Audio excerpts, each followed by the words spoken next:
Alright, you lot. I had a different video queued up for today, but this morning I saw something that got me thinking. So let's roll it back. Microsoft walks into a room like a drunk uncle at a wedding and drops $70 billion to buy Activision Blizzard. 70 billion. Not million. That's more than GDP in Lithuania. All for what?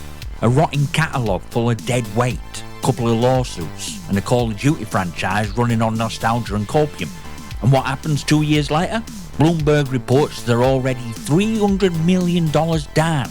That's not a dip, that's a money crater. It's like buying a Ferrari then realising it's filled with wasps and broken promises.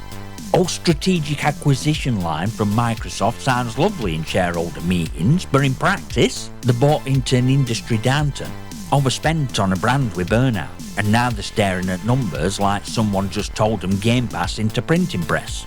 That 300 million shortfall ain't even about long-term investment, it's immediate damage. That's before you factor in operational costs, studio management, severance packages from all layoffs. In fact, Bobby Kotick walked away with more cash than most countries spend on education.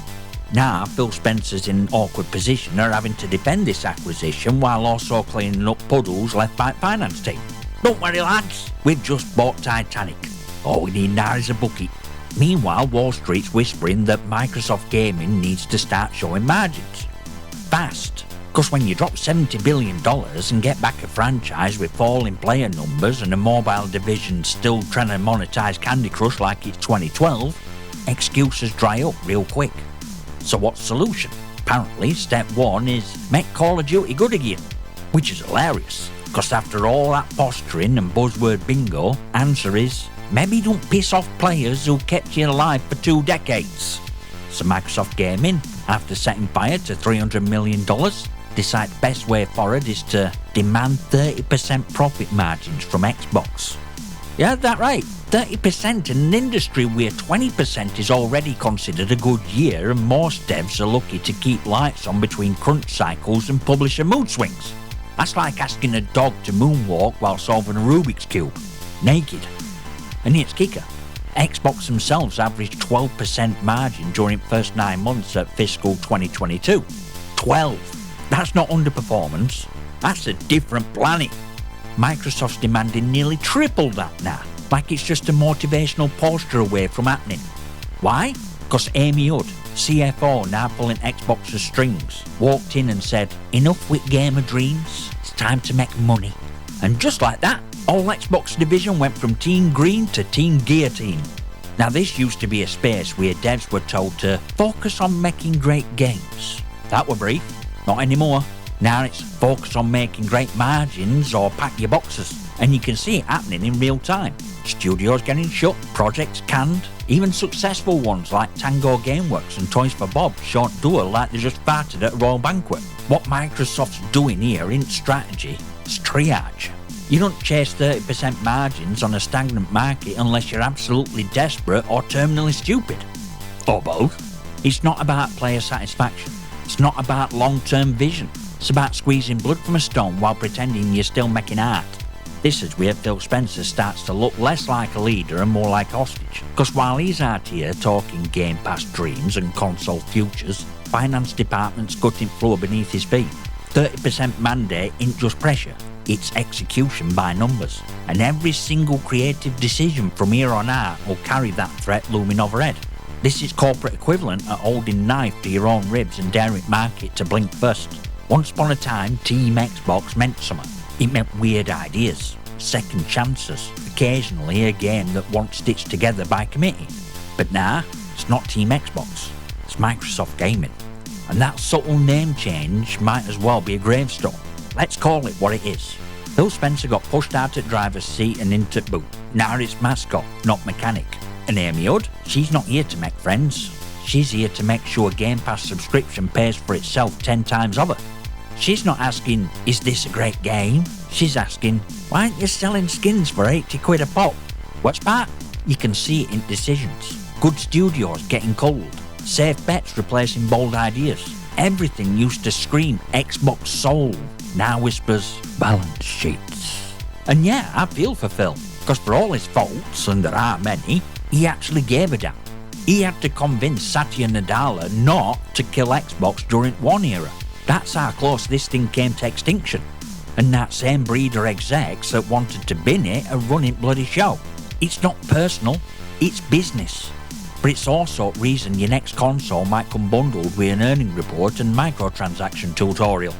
Same Hude's team are running Xbox now, and they don't care about your KD, your nostalgia, or your Game of Year nominations.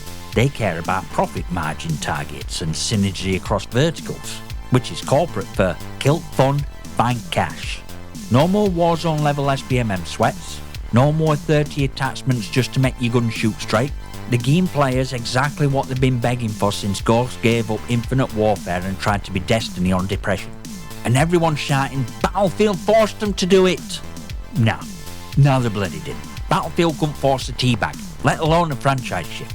Let's be honest, Battlefield 6 could beat Second Coming and Bad Company 2 and Call of Duty would still outsell it on brand name alone. And yeah, credit to YouTubers, Blame Truth, Nero Cinema, Foley, Prime Pete. You've been screaming into the void for years.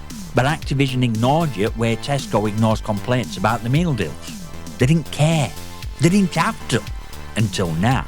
Until Microsoft bought them. Until Amy Hood said, we need 30% profit margins or heads will roll. Until $300 million vanished into void and someone upstairs realised live service treadmill ain't a viable replacement for fun. That's when things changed. Cause for first time, people shouting at Boardroom had more power than ones running games. This U-turn didn't happen cause Treyarch suddenly found a conscience. It happened cause Phil Spencer finally had leverage to walk in, point at franchises' rotten numbers and say, fix it or I start naming names. He's seen player drop-off, he's seen outrage, and with Amy Hood's finance team breathing down his neck, he had perfect excuse to force Activision's hand. What you're seeing in Black Ops 7 ain't design, it's damage control. High-level panic pivot dressed up as fan service. The game knew what you want, not cause they love you, but cause their survival now depends on you staying engaged, playing, and bloody paying. This is first Call of Duty in years that feels like it actually listened. And it's great, but it's done out of fear. So what does all this mean going forward?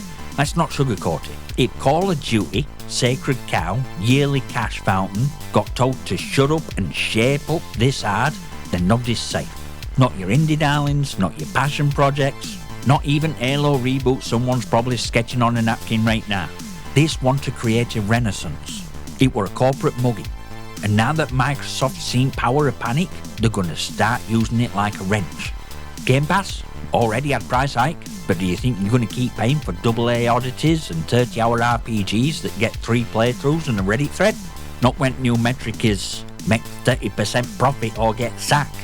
Get ready for safer games, shorter games, uglier games, designed by accountants, polished by interns, and monetized by your childhood trauma. Xbox's identity? Gone. It's no longer a gaming brand, it's a content platform.